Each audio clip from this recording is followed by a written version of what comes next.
in bed until College Park flashed by.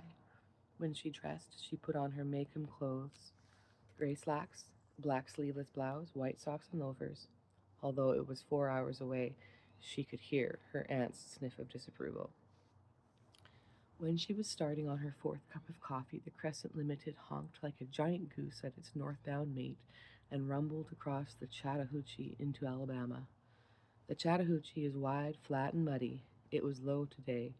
The yellow sandbar had reduced its flow to a trickle. Perhaps it sings in the winter time, she thought. I do not remember that a line of that poem.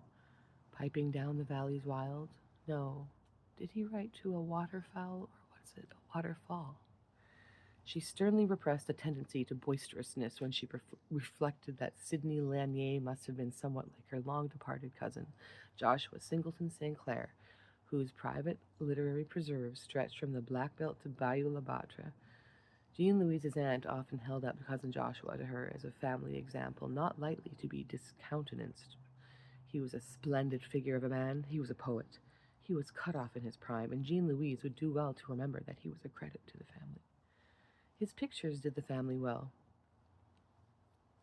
Cousin Joshua looked like a ratty Algernon Swinburne. Jean Louise smiled to herself when she remembered her father telling her the rest of it.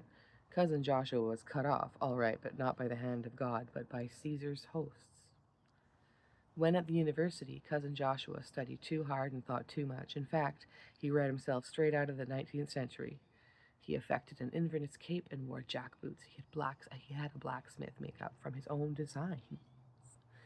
Cousin Ow.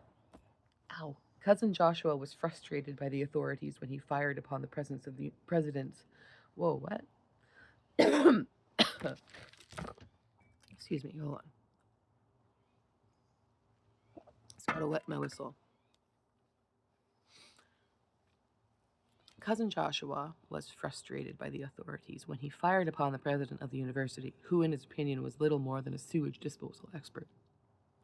This was no doubt true, but an idle excuse for assault with a deadly weapon. After much passing around of money, Cousin Joshua was moved across the tracks and placed in state accommodations for the irresponsible, where he remained for the rest of his days.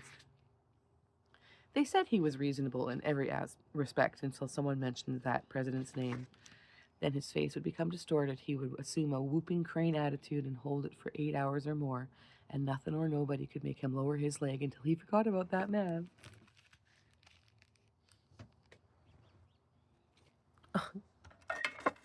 On clear days,